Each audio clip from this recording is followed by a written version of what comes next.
வாங்க சுவாதி நட்சத்திரம் பத்தி ஒரு சின்ன அனாலிசிஸ் பார்க்கலாம். வேத ஜோதிடப்படி இந்த நட்சத்திரத்துல பிறந்தவங்களோட குணாதிசயங்கள் என்ன, அவங்களோட பலம் சவால்கள் என்னன்னு தெரிஞ்சுக்கலாமா?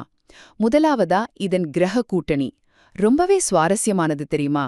சுவாதி தோஷமே இல்லாத ஒரு மகா நட்சத்திரம். இதன் அதிபதி ராகு, ராசி அதிபதி சுக்கிரன், கூடவே சனியோட தாக்கமும் இருக்கு. இப்போ என்ன விஷயம்னா, இந்த 3 கிரகங்களும் நண்பர்கள். அதனால சுக்கிரன் சுகத்தையும் சனி கடின உழைப்பையும் ராகு அந்த ஆசைகளும் பெருசாக்குவார். சோ இவங்க உழைச்சும் முன்னேறி வாழ்க்கையின் வசதிகளை நல்லாவே அனுபவிப்பாங்க. ரெண்டாவதா பாதங்கள். ஒவ்வொரு நட்சத்திரத்தையும் 4 பாதமா, அதாவது 4 பகுதியா பிரிப்பாங்க. சுவாதியோட ஒவ்வொரு பாதமும் ஒரு ஸ்பெஷல் பலனை கொடுக்கும். முதல் பாதம் ஒரு பேலன்ஸ்டான லைஃபையும், 2வது பாதம் பணவரவு வெளிநாட்டு வாய்ப்புகளையும் கொடுக்கும். 3வது பாதம் காதல் உலக சுகங்கள்னு அமையும். 4வது பாதம் ஒரு நல்ல பார்ட்னர்ஷிப்பை உருவாக்கும். சரி, இவ்ளோ பலம் இருக்கு. அப்போ இவங்க கவனமா இருக்க வேண்டிய விஷயங்கள் என்ன? சில சமயம் ரொம்ப உணர்ச்சி வசப்பட்டு டக்குன்னு முடிவெடுப்பாங்க.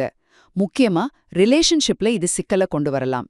அப்புறம் முன் யோசனை இல்லாம கோவப்படுறது, ஒரு விஷயத்த முழுசா யோசிக்காம அதுல ஆழமா இறங்குறது, இதெல்லாம் கொஞ்சம் பிரச்சனைகளை கொடுக்கலாம்.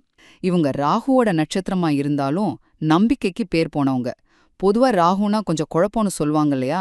ஆனா இவங்க அப்படி இல்ல. துலாம் ராசியோட அந்த தராசு சின்னம் மாதிரி ரொம்ப நியாயமா நேர்மையா இருப்பாங்க. எதையுமே பல தடவை யோசிச்சு எடை போட்டு பார்த்து தான் முடிவெடுப்பாங்க. அதனால இவங்களை ஏமாத்துறது ரொம்பவே கஷ்டம். இவங்களுக்குள்ள ஒரு இமோஷனல் இரட்டைத்தன்மை இருக்கு. பாருங்க, வெளியிலேருந்து பார்க்கும்போது அட இவங்க என்ன ஒரு கல் நெஞ்சக்காரங்க, எதையும் தாங்குவாங்கன்னு தோணும். ஆனா உண்மை என்ன தெரியுமா? தனியா ரூமுக்குள்ள கதவை சாத்திக்கிட்டு சின்ன சின்ன விஷயத்துக்கெல்லாம் அழக்கூடியவங்க. தங்களோட அந்த வீக்னஸை மட்டும் வெளியில காட்டவே மாட்டாங்க. இதுக்கு ஒரு பெரிய காரணம் என்னன்னா, இவங்க மத்தவங்களுக்கு ரொம்ப முக்கியத்துவம் கொடுப்பாங்க, ஆனா தங்களையே முன்னிலைப்படுத்திக்க மறந்துடுவாங்க.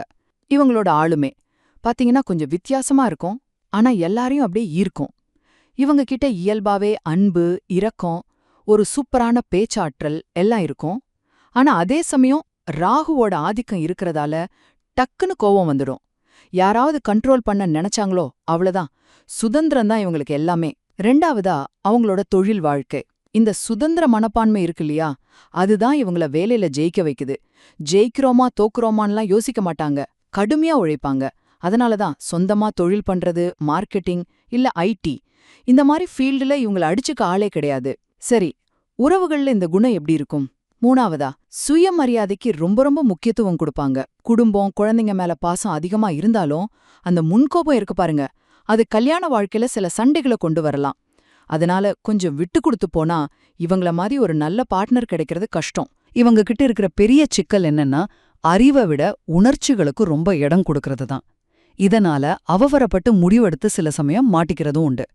ஆனா இங்க ஒரு ஆச்சரியமான விஷயம் என்னன்னா, இவ்ளோ சுகபோகங்களுக்கு நடுவுலையும் எதுவுமே நிரந்தரம் இல்ல அப்படிங்கிற ஒரு எண்ணம் இவங்களுக்குள்ள ஓடிக்கிட்டே இருக்கும். சுருக்கமா சொல்லணும்னா, சுவாதி நட்சத்திரம் சந்தோஷத்தையும் சமநிலையும் கொடுக்கிற ஒரு பவர்ஃபுல்லான நட்சத்திரம்.